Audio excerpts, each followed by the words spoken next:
Having gone through university twice, writing a thesis at the same time, making sure I pass my exams, these are the 10 tips that I use to ace every single one of them. I've always had issues with memorization. I couldn't really memorize entire paragraphs. So what I would do is something really weird actually that I want to share with you. So for example, if I want to memorize something, I'll break it down into little chunks and I'll make paragraphs for every one of them. And then right next to that paragraph, I'll make a really weird image or something that's going to stick in my mind. It's usually very elaborative, very funny most of the time. The reason I do this is because I'm more likely to remember the image than the text. Yes, your brain will remember images more so than it will remember text. So if you can memorize the images associated with those paragraphs, when you remember the image, you'll remember the text in that paragraph. And speaking of the brain, your brain also likes different colors, colors that pop, colors that distinguish each other from different pieces of information. So I break down my study segments into different color-coded segments,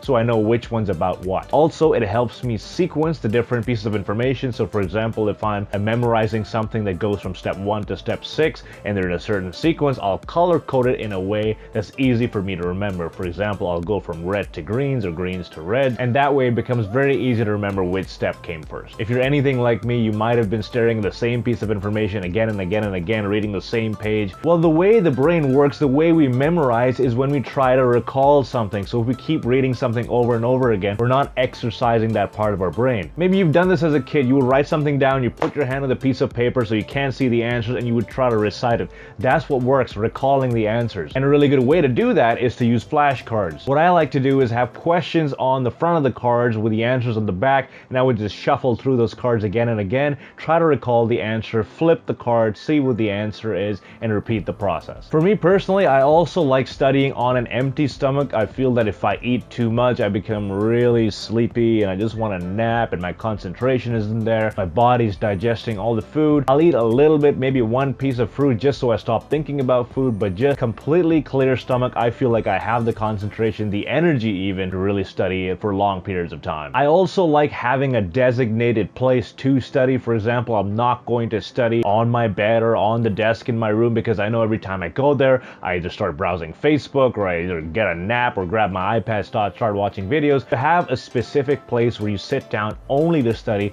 so your brain makes that connection. Okay, I'm here, I'm sitting, my job is to study and nothing else. And we're also so used to saying, okay, you know what, I'm gonna sit down for 5 hours, I'm gonna cram all the work out.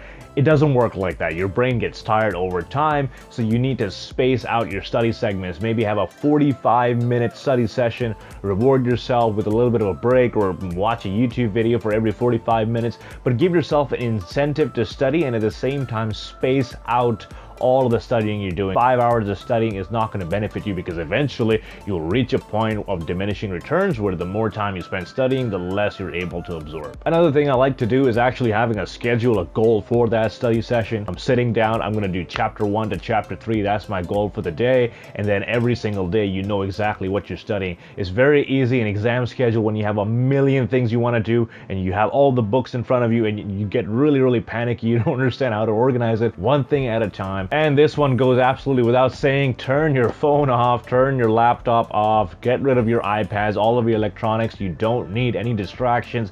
You'll be studying. Someone's gonna want to ask you what you're doing for lunch, or did you watch that new episode of whatever show? Listen, all of these distractions will take away from the quality time you put into your study. Turn the phone off. On the days I'm studying, what I like to do is just limit the amount of information I'm absorbing. For me, I wake up, I put on YouTube or Facebook, and I'm just absorbing information throughout the day. My brain gets tired, so when I'm studying, I'm actually able to absorb less while studying. So on study days, very, very little use of the internet, very little use of my phone. All of my brain power goes right into absorbing all the contents of my study material and nothing else. And the last point, I think this is probably the most important one, is, okay, we all have this mentality right before the exam, I'm gonna cram an all-nighter, study throughout the night, and then I'll be 100% prepared for the exam. Wrong. Unfortunately, the way your brain works is, think of sleep as the save button, as Matthew Walker describes it. When you learn something and you go to sleep, your brain internalizes all of that information. If you don't sleep, that information is just scattered all over the place, and a lot of it might not be embedded right in here. And the first result was that the sleep deprivation group was about 40% more deficient in their learning ability. So they learned 40% less, 40. That's which is astronomical. That's a huge non-trivial. Yeah. I mean, if you want to put that in context, I guess it's the difference between acing an exam and failing it miserably, 40%. Totally. So stop staying up all night trying to cram things in, wake up at a reasonable hour, study throughout the day, get enough sleep so not only do you remember everything, but you're also in a better state of mind to take your exam. And of course, with any study material, practice, practice, practice. Not only does it give you the confidence once you're actually in the exam room taking the exam because you've done questions like that before, but you also get in the routine of sitting for 2 hours or 3 hours. You don't practice, if you're just winging it, good luck. You might get a pretty good grade, but I don't know about you. I hate sitting through an exam and wondering, did I do well on that one? I'm not sure. Maybe I did, maybe I didn't. Maybe I should study. That's it for today, guys. I hope you enjoyed the video. Make sure to like the video, subscribe for more, and of course, follow me on Instagram at @PakistaniAbroad. I will see you in the next one.